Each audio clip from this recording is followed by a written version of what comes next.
Quelques heures après son arrivée par un vol spécial à N'Djamena, la très forte délégation angolaise, conduite par le ministre des Relations extérieures, Manuel Domingo Augusto, est reçue aussitôt en audience par le président de la République, Idriss Déby Itno.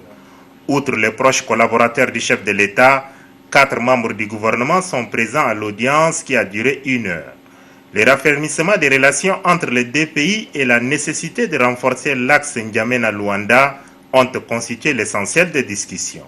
L'on se souvient que la dernière rencontre entre le chef de l'État et son homologue angolais, João Lourenço, a eu lieu à Abidjan en Côte d'Ivoire en novembre 2017, en marge du 5e sommet Union africaine-Union européenne. J'ai transmis un message verbal de son frère et homologue, son Excellence le Président João Lourenço d'Angola.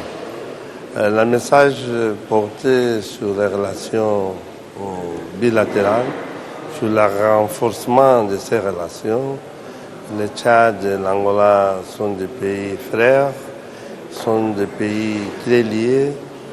Et le président Lourenço, qui est un nouveau président, il bénéficie beaucoup de l'amitié et de l'ouverture de son Excellence le président Idriss Déby. Le Tchad et l'Angola appartiennent également à un même ensemble sous-régional qui est la Communauté économique des États de l'Afrique centrale, CEEAC. C'est traduit par des consultations régulières entre les deux chefs d'État.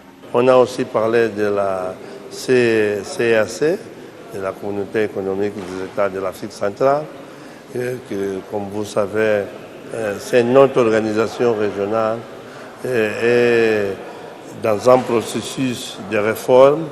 Et là aussi, il faut que les deux présidents échangent des idées sur la meilleure façon de transformer notre organisation et la rendre plus efficace, plus dynamique et à la mesure des défis qu'on a dans notre région. Pour rappel, en avril 2014, lors de la visite officielle du président de la République Idriss Déby Itno à Luanda, 3 accords ont été signés.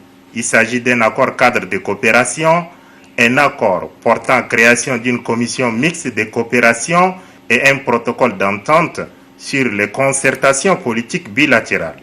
Comportant en tout 24 articles, les accords portent sur les secteurs ci-après: énergie, mines, pétrole, industrie, commerce, finance, agriculture, environnement, transport, aviation civile, sciences et culture. Le chef de l'État et le chef de la diplomatie angolaise ont évoqué le sujet au cours des discussions.